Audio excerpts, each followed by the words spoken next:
Good morning from Yummy TV. Wishing you all well, sending plenty of love your way as usual now. Before I go on my travels for a couple of days, couple of sad bits to report on Yummy TV coming over the next couple of days. When I reach my destination, probably this evening, I will be going live to let off some more bombs. First things first, right? You asked me yesterday about Eubank Jr. versus Liam Smith, fight number 2, right? So the rematch. Heart going with Eubank. I said to you, I can't see where he can go if he loses this one. So it was a big thing on the line for Chris Eubank Jr., right? What do we know in history? It's very hard to get beaten up the way you got beaten up in the first fight. And many fighters over the years, when you get beat up like that in the first fight, it's very hard to come back in a rematch and turn it all around and do it the way they did it to you in the rematch, if you get what I mean. We'll talk about a few of those other so-called great comeback fights, right, of all time that just spring into my mind, and you lot will come with many, many more now. I think it's a hard task when someone dismantles you and knocks you out in such a way, because the psychological stuff is in there that if you get caught with one or two of the same kind of things, you doubt yourself, your body, your resistance. They were saying all this about Chris Eubank Jr. and that kind of stuff. Now, the first fight, I do believe, right, that I said that Eubank Jr.'s state of mind just didn't look with it. He looked like a sad figure at the start of that fight, right? The knockdown and the way he got down and got up and tried to shuffle around at the end, it's serious embarrassment for him, right? And the stuff that's being talked about afterwards, questioning his heart and his soul and, his dedication to the sport, and it's the end of his career and blah, blah, blah, blah, blah, blah. Now, also we had Chris Eubank Sr. going on programs and directly saying, boy, I don't know how my son can lose like that. Not disrespecting Liam Smith or anything, but boy, my son's meant to deal with them boy there like that, the way Chris does it, right? Going on real programs, Uncle Yummy points to a psychological move by Chris Eubank Jr.'s father, Chris Sr., in that as a wind-up. Boy, if you get a rematch, you better make you. So it could be that as well, but there's a lot of family trauma that's gone on there, like I've said already, a lot of hurt in the family, right? But we don't get involved in family matters. We know that's an old rule, right? So when I'm looking at the weigh-in, right, and quite importantly, the Inquirer, it predicts Liam Smith's going to knock Eubank out, stop him back to 7-4-8. Yeah, I mean, very much the same kind of thing. Eubank couldn't be. But then he changed his mind half hour before the fight. He said, Yummy, because I looked at the weigh-in as well, Liam Smith looks a bit frail. But then Eubank looked a bit frail in the first fight.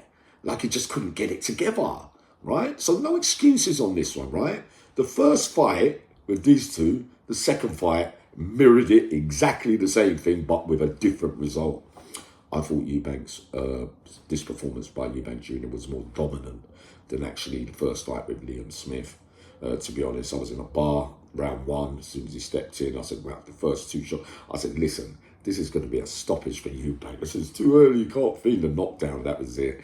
I knew that you could not come back from that, right? So it's glory for Chris Eubank Jr. I told you so. Stayed humble at the end of it, just be honest about it. He's got a big grin on his face, like I told you so. Don't write me off, don't ever write me off, man, nah. So we can look at it that everyone's allowed an off night. I believed, and I do, the first fight with Smith, I thought Chris Eubank had a terrible off night.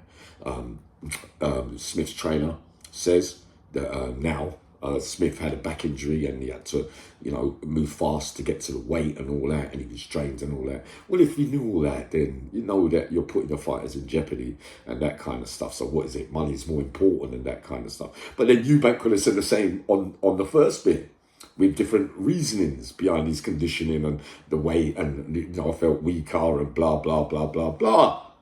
No. Same thing, right? Liam Smith didn't really offer nothing. The jab by Eubank, nothing was coming. There was nothing in it for Smith last night. Eubank gets the ultimate revenge now. I was looking back on certain fights this morning in my mind, and I know these are different kind of knockouts. We looked at when Hazim Rahman knocked Lennox Lewis out, but then Lennox Lewis came back and knocked him out in a rematch. I say the Hazim Rahman punch was a lucky punch. I said the Oliver McCall punch, he had his eyes closed when he knocked Lennox Lewis out. In that fight too, one punch knockouts, they can happen at heavyweights. Lewis came back and he beat him as well, albeit a mental health Oliver McCall. Now, two of the greatest punchers in middleweight history, Julian Jackson and Gerald McClellan, right? Julian Jackson knocked out everybody. But when he faced McClellan knocked out everybody as well, right? When they were matching up, when I was watching it, I was saying, he's a dog, that McClellan. McClellan looked through Jackson and said, nah. Everybody said, who lands first. Nah, McClellan blew him away, mate, in that first fight. So they had the rematch. Jackson said, yeah, but Jackson could do the same to him. No, McClellan done exactly the same to what he did in the first fight, right? So we've got to look back in other little ways of comebacks of different natures when Fraser beat Ali in the first fight, but it was really, really close and he got the knockdown in the end. So that's a long fight. Ali came back and won that. One of those fights, I think Fraser retired on his stool.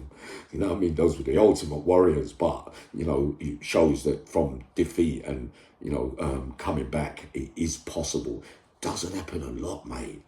The Tyson Fury, Deontay Wilder, Tyson Fury boxed him. He had a 3-year layoff, mate, and came back. He didn't remember, he never trained for all that time, Fury. So he just went for the box and the jab and tried to win on points and then got a knockdown. Wilder nearly knocked his block off and divine intervention. Fury got up. But in the second fight, Fury fought a complete different fight and absolutely annihilated Wilder. Right.